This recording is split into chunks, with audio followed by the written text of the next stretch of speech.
This is a Porsche Taycan, and in this car there are a lot of batteries, and therefore in this car there are also potentially a lot of problems. Is there a Porsche Taycan battery time bomb coming to get us all?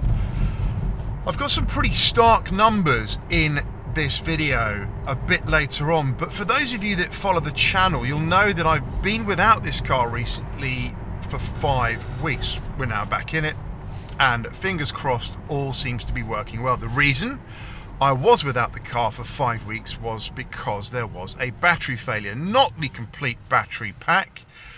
It was a failure of a single individual module, and here is the problem.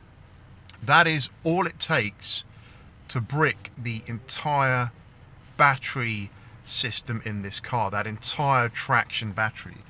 If one of those modules has an issue, it dies, then current can no longer flow through the battery properly, and indeed you are without a car. So there is a massive call out here in terms of future improvements to the platform, i.e. developing and designing a platform that can much better handle the failure of an individual module and allow the car to continue on its journey with maybe slightly reduced power, slightly reduced range, but not the end of the world. You're not completely without a car. You're not sat in a car that is going to take you about as far as nowhere. And for sure, because of that series connection of the batteries, that is where the problem lies. You can't really go parallel, because then of course you wouldn't be able to get up to the voltage needed to give the car its power. But could there be a better system with relays, switches perhaps, to divert the power in the event of that failure happening? But let's look at the bigger situation here, the bigger concern. Now, I have enjoyed this car. I still do enjoy this car a lot. It is a great car. And that battery issue that I had was the first major issue with this car. It's been in for minor recalls, etc., but the brakes specifically as well. But that was the first major issue I'd had with this car. And I wasn't surprised when it happened. And I'll tell you for why. Because I'm on members groups, forums, Facebook groups, etc., just to kind of keep abreast of what's happening, contribute a little bit, chat to a few folk who also have these cars, see what's going on, because a lot of knowledge is shared and a lot of visibility is provided. Now, a lot of folk had unfortunately had this issue happen to them as well.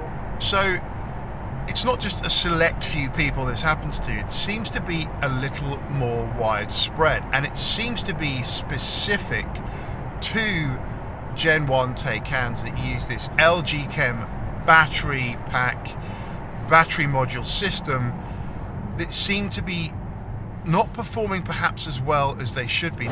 Now, here is the slightly scary number that gets me thinking, could this be a long-term, pretty significant problem? Now, for me, there's no issue with what's going on up here. I think the car is wonderful. Of course, the issue is with what lies beneath that battery pack. Yes, indeed, that's where the majority of the problems that I've been hearing about tend to surface from. This is a Taycan Turbo S. It has the Performance Battery Plus, the Performance Plus battery, which means it has a total of 33 modules.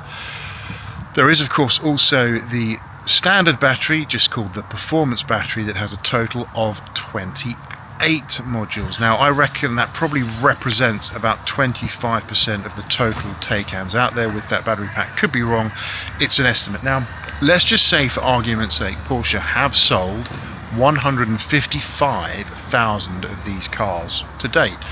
Could be a little bit more, but let's just go with that figure given what we've seen in the press.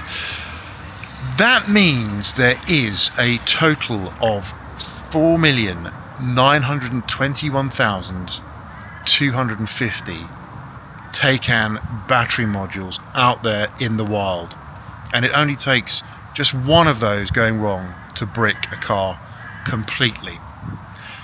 Now, if that's not a little bit concerning, then I'm not really sure what is, because for sure, even if you take a failure rate of 1%, which I don't think is unrealistic for this car, you could then be looking at 49,000 cars with an issue, let's say in the first 5 years of ownership. And that is a huge problem, because don't forget, one module fail per car is an issue. Now let's just say we up that failure rate to 5%, which I don't think is completely out of this world as a number.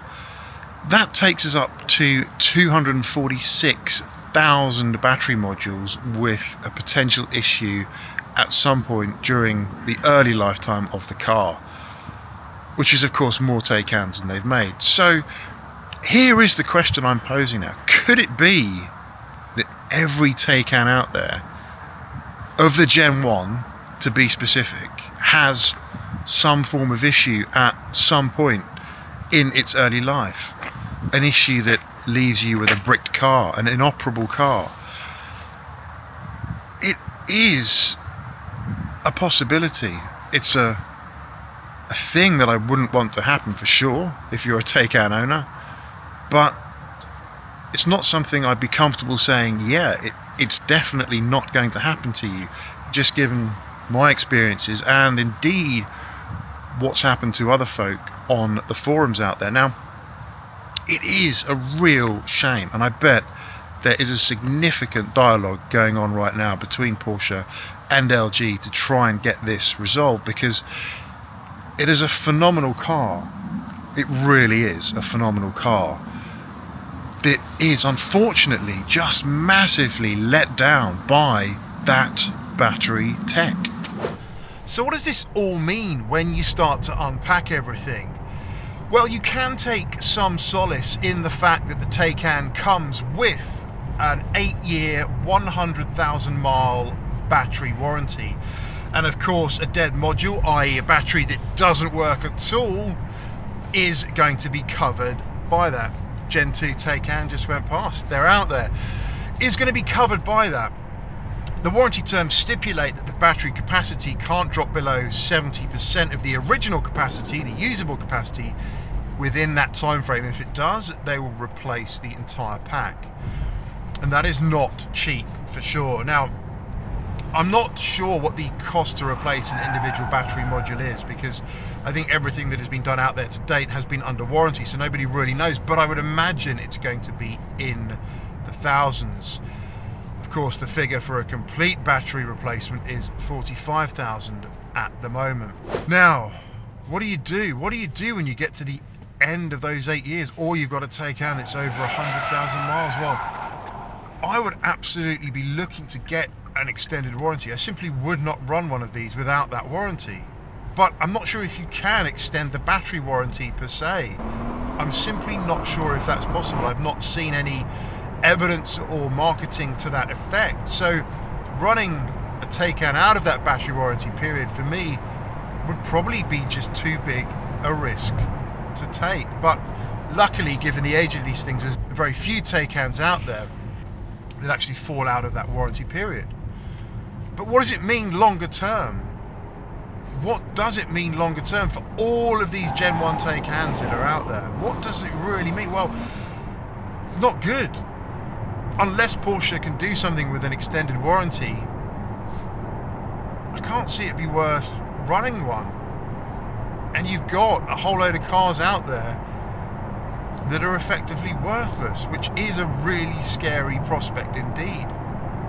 Now, there are some changes coming to battery regulation for car, legislative measures to ensure that the consumer of a used electric vehicle is better protected. I'll cover that on a future video because it warrants a separate video. But yeah, right now, if you look at Gen 1 Taycans and ask the question, is there a Taycan battery time bomb coming to get you? It looks like there is, and that's not good news at all. That's it for this one. Do stay safe, stay well. See you on the next one, and bye for now.